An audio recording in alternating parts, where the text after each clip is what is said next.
everyone, I'm Emily, and I'm here today to talk to you about autism spectrum disorders. Autism is an area about which I'm particularly qualified to speak because I have it.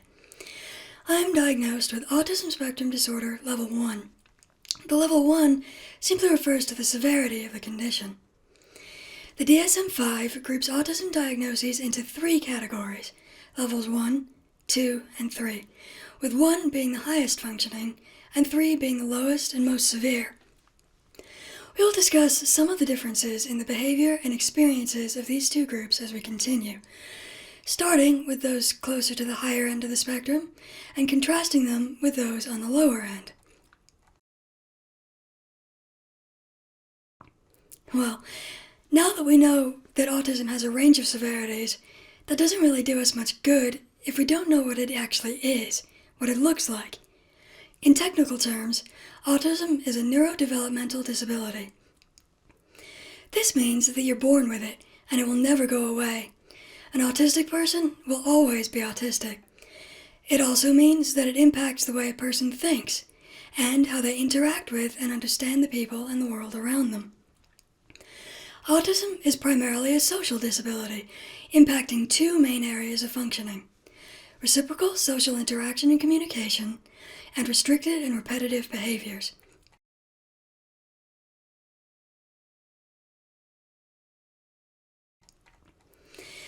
The primary difficulty that most people with autism face is with social interaction and understanding other people.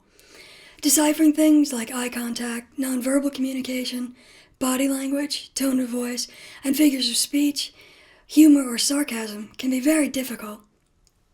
And, as you might imagine, because we can't read these things in other people, we tend not to use them ourselves. This makes our interaction with others come across as stiff, awkward, stilted, or unnatural.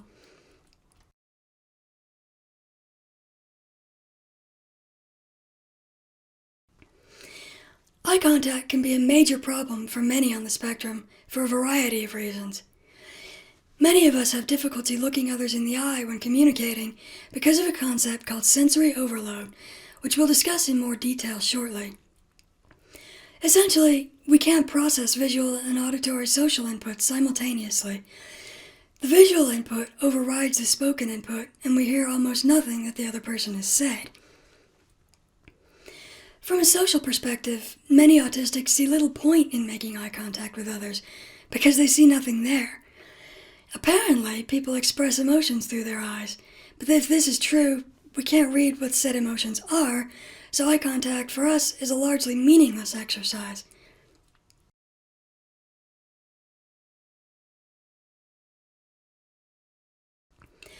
Figures of speech and tone of voice are equally challenging because our auditory and social processing mean that many of us have a difficult time hearing the different vocal inflection people use when they're being sarcastic or humorous. This leads many autistics to be overly literal and to take everything that's said at face value. One story I particularly like is about the boy whose parents took him to a hardware store. The boy asked his parents what they were looking for, to which his father replied, "We're window shopping." The boy promptly walked away and when asked where he was going, said, "The windows are down this way." An autistic's inability to hear vocal inflection also impacts their own speech. Many of us are told we speak with a sing-song, lilting, or robotic quality, which makes us sound boring or dull.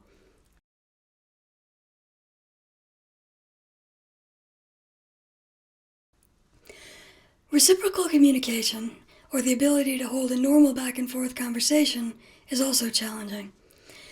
Many autistics lack the intuition needed to read the rhythm of a conversation, and subsequently take it over and turn it into a monologue, or conversely, say very little, leaving the discussion hanging.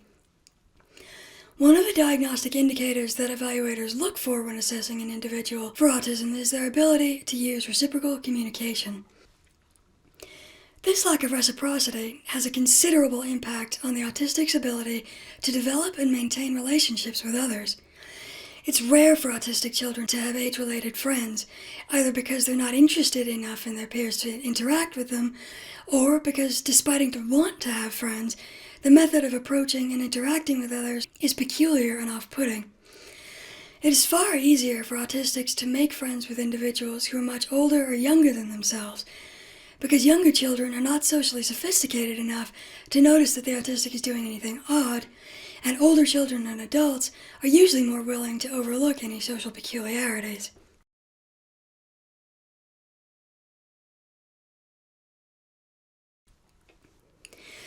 The second category of deficits seen in those on the autism spectrum is called restricted and repetitive behaviors. These are odd, obsessive, overly rigid, or stereotyped behaviors and reactions which can set autistics apart and become a hindrance in their daily lives. One of the most prominent of these features is called special interests. Special interests are one of the most universally common traits seen among autistics, and it's estimated that over 99% of us have this trait. Special interests are essentially hobbies on super overdrive. Most people develop interests here and there which they find enjoyable and which they pursue in their spare time, but for autistics, these behaviors become all-encompassing and the only thing we're able to focus on or talk about. The amount of detail that is collected in the pursuit of these interests can be astounding. My father, the undiagnosed but strongly suspected autistic, can discuss the properties of light as they pertain to photography in more detail, with more accuracy, and with more love of the subject than anyone I've ever met. For myself, anyone who brings up the topic of dinosaurs or Star Trek, I'd better settle in for a serious monologue.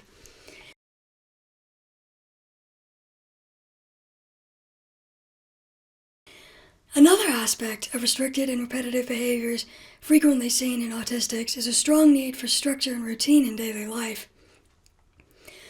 Most of us hate surprises and unpredictability. This is due to another common trait, black and white thinking.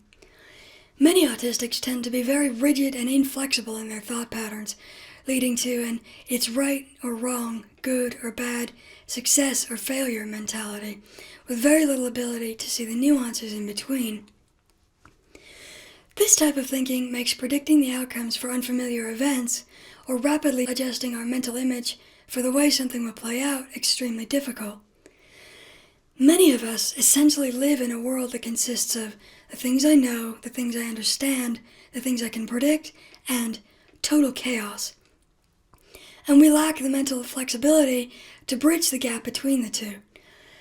Subsequently, routines and structures are helpful. If we know what's coming, how long something will last, who we'll be interacting with, and so on, it eliminates the feeling of drowning in an infinite number of unpredictable possibilities. That said, autism is a spectrum disorder, and some are better at flexibility than others. Indeed, some even prefer unpredictability, finding repetition and routine to be boring and tedious. For the record, I'm not one of those people.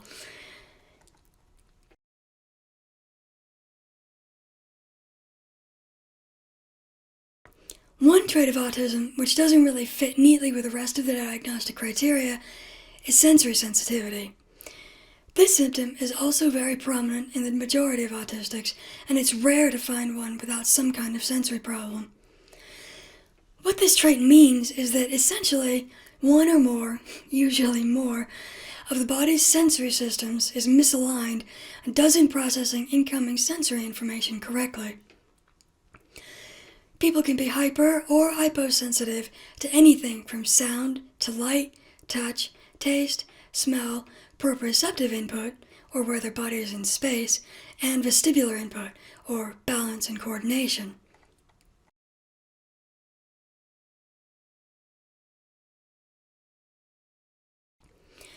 Individuals with hypersensitivity in specific senses cannot tolerate them at levels which seem normal to everyone else. Sound, for example, is frequently a major problem for many autistics and can impact a lot of what they're able to do and experience. Imagine going through life experiencing physical pain, frustration, and anxiety whenever you heard a vacuum cleaner, a hairdryer, traffic passing on the street, a shower running, someone saying your name unexpectedly or from behind you, people dropping things unexpectedly, and on and on and on. Tactile hypersensitivity is an equally common trait as far as sensory problems go. Many autistics cannot tolerate physical contact from other people, be it an unintentional bump in passing, a handshake, a hug, and many other things that seem entirely routine. This sensitivity frequently extends to clothing as well.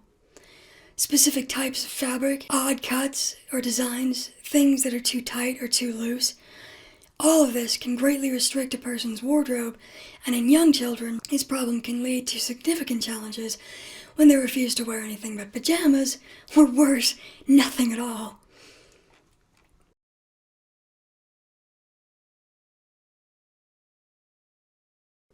Hyposensitivity, as you might imagine, is hypersensitivity's exact opposite. Rather than feeling pain or overwhelm in the presence of certain stimuli, some autistics have trouble processing normal sensations, needing more of something to notice its presence or for the sensation to feel good. These are the children who yell all the time because they can't register that their voice is too loud, who throw themselves into walls and furniture because the hard impact regulates their internal systems and keeps them feeling normal, who spin round and round for hours without ever getting dizzy because the semicircular canals of their inner ears, which maintain balance, do not notice that anything is amiss.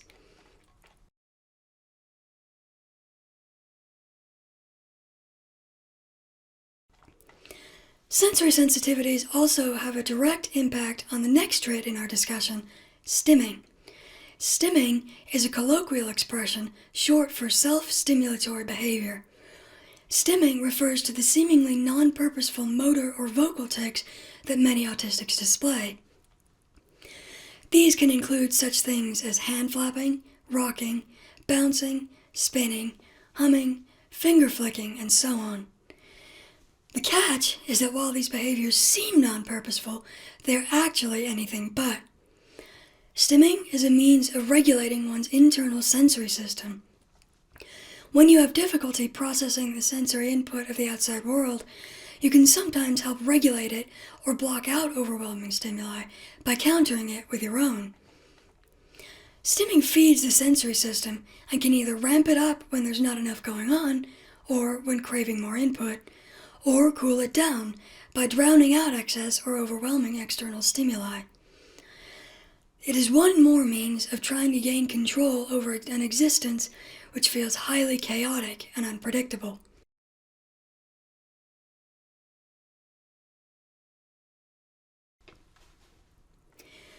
One autistic trait, which is not mentioned specifically in the DSM, but which is common enough to be of note, is meltdowns.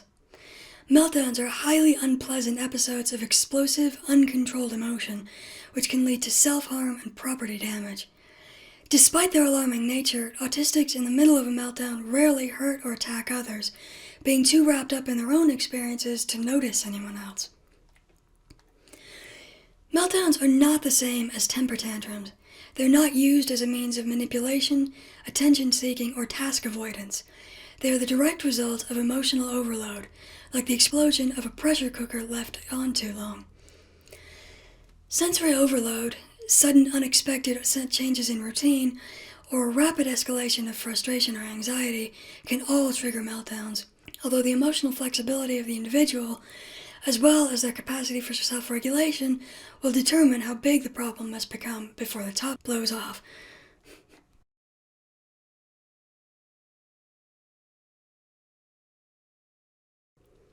At this point, we're going to discuss some of the differences often seen between those who are higher and lower on the spectrum.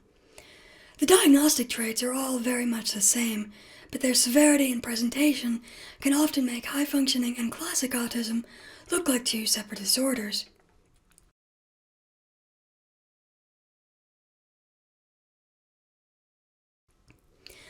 One of the major deficits of classic autism is a delay in or absence of functional speech and language. This goes back to the fact that autism is a communications disability which impacts all areas of human interaction. Approximately 25% of those on the spectrum have significantly delayed or absent language. They don't start speaking until after the age of 2, if they ever speak at all.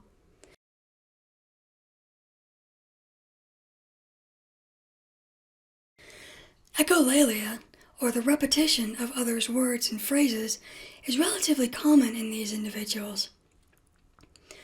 Echolalia can be used as a means of verbal stimming, whereby they repeat the words they hear because they like how they sound regardless of whether they understand what they're saying, and it can also be an attempt at communication. For instance, a story I once heard involved an autistic child who, whenever he wanted his mother to read to him, would follow her around with a book saying, in a minute, because every time he'd presented her with his book in the past, her response was, in a minute, which he then came to associate with, I want to read a story. Echolalia can also be present, although less frequently, in those higher on the spectrum. During episodes of heightened agitation, a word or phrase repeated over and over again can create a temporary container of stability in which we know exactly what's coming next, which precludes the possibility of anything too abrupt or startling occurring, because it's just the same phrase on an endless loop, which we can keep going for as long as necessary. I myself have used bits of dialogue from familiar films in exactly this manner on many occasions. Echolalia can also be useful in episodes of diminished speech capacity. Some high-functioning autistics lose the ability to speak or process language during highly stressful situations, and in these events, repeating the pre-formatted words of others can serve to get our point across even when our own words fail us.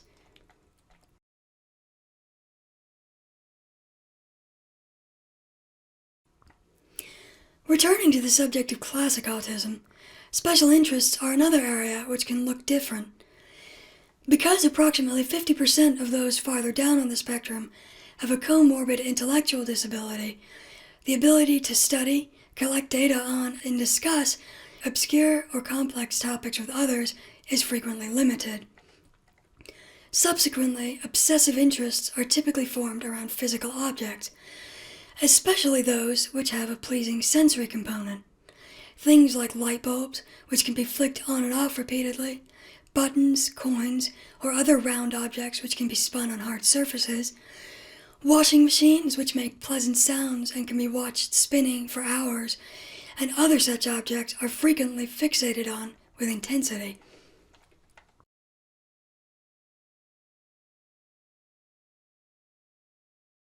At this juncture, no one is certain what causes autism, although there are many theories currently being tested, most with a neurological basis. There are also some interesting historical theories which have since been rejected, and unfortunately, a few widely accepted misconceptions still remain.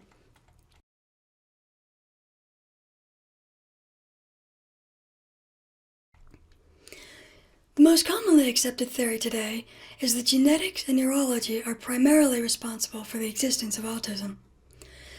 Brain scans show that many autistics have miswirings in many critical cortical structures, including the prefrontal cortex, the amygdala, the Broca's and Wernicke's regions, the cerebellum, the fusiform gyrus, and the thalamus.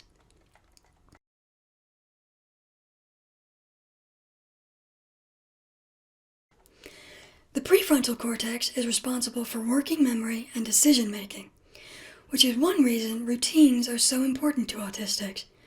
If it takes a long time to make decisions about everything, even small things, it's far easier to simply keep things the same every time.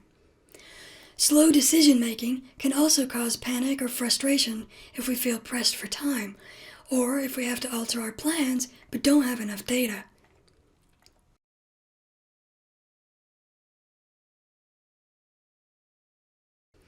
The amygdala is responsible for emotional regulation. Its miswiring is what causes difficulty in recognizing one's own emotional state, called alexithymia, and that of others. It is also responsible for the meltdown reaction, getting too hot too fast without any time to self-monitor or self-regulate.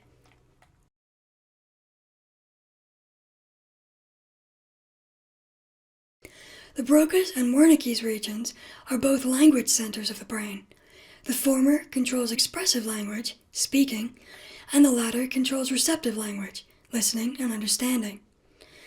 Damage to these brain areas are what cause autistics difficulties speaking and with understanding others' words, tone of voice, meaning, and the like. The Wernicke's region not only processes incoming speech from others, it also organizes words and sentences before passing them along to the Broca's region, which allows them to be spoken. When the Wernicke's region gets too bogged down by external stimuli or stress, it shuts down and refuses to process all incoming data. This causes an inability to understand what others are saying, as well as prevents the ability to speak coherently.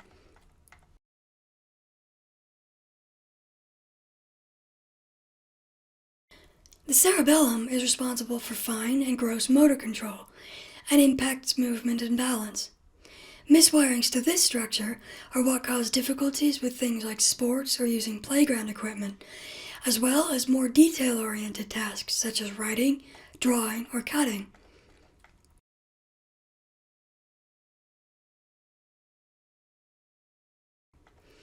The fusiform gyrus is responsible for facial recognition.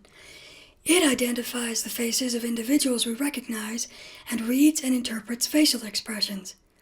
Damage to this area causes difficulty understanding others' emotions through their expressions, as well as recognizing people with whom we're only vaguely familiar, such as a neighbor or acquaintance. The fusiform gyrus also employs mirror neurons, which allows us to feel empathy towards others and to understand that they have a point of view different to our own, a concept known as theory of mind. Without the full, correct operation of these mirror neurons, feeling empathy for others when their experiences don't directly match up to our own is challenging, and understanding that others don't know what we know, or may have knowledge we don't, does not develop instinctively and must be taught.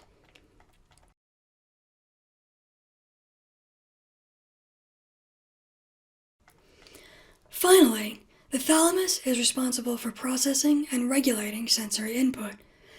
It is this structure, rather than the sensory organs themselves, which is responsible for causing sensory processing deficits.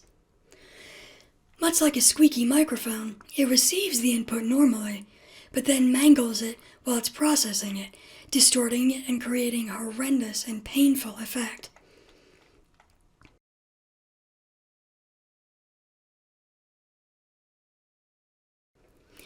Neurology wasn't always the primary focus when considering causes for autism, however. In the 1950s and 60s, Dr. Bruno Bettelheim coined the term refrigerator mothers to describe mothers of children diagnosed with autism. His speculation was that these children, all of whom appeared to be from wealthy families, were being emotionally neglected while their parents focused on their work, which caused the children to withdraw into themselves. This theory was, as we now know, highly flawed. The reason for the disproportionate number of wealthy clients in Bettelheim's office was the diagnostic testing was, and still is, very expensive. Today, autism evaluations run upwards of $2,000, and most insurance won't cover testing for adults.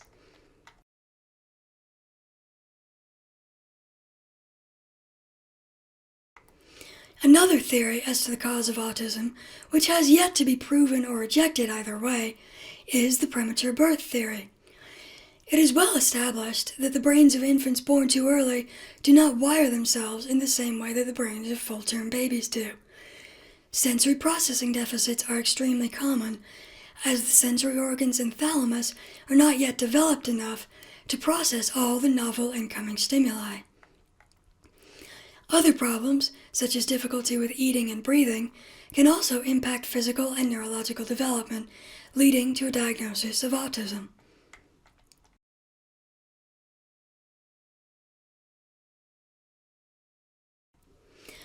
The final theory as to the cause of autism, which has been proven unequivocally false on numerous occasions, but which still seems to perpetuate as a dangerous and frequently believed fact, is the concept of vaccines. In 1998, Dr. Andrew Wakefield performed a study which ostensibly showed that normally developing children, upon receiving the measles, mumps, rubella, MMR vaccine, suddenly started displaying autistic behaviors, losing speech, self-help skills, and social interest in others. It was later determined, however, that he fabricated his data. The majority of the children in his study were showing signs of autism before ever having received the vaccine. This unfortunate episode has led to a resurgence of measles, mumps, and rubella cases, along with several other previously controlled illnesses, including polio, the vaccines for which people are now refusing as a result of Wakefield's fraud.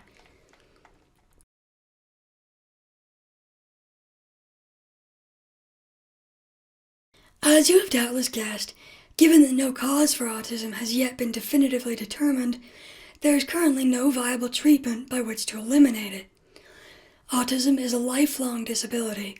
An autistic will always be an autistic. That said, there are a number of things which mitigate the severity of many of the symptoms. Social skills training, which manually teaches individuals all the skills which come instinctively to others, has been proven very effective for both children and adults. Antidepressants and anxiolytics, anti-anxiety meds, have also been shown to help, not with the autism traits themselves, but with the depression and anxiety which are frequently comorbid with autism. These disorders can exacerbate autistic symptoms, and their alleviation can improve functioning in all areas of life, from socializing to broadening routines to increasing tolerance for sensory stimuli. Sensory aids such as sunglasses, headphones, or weighted blankets can also improve functioning by decreasing stress associated with overwhelming sensory input.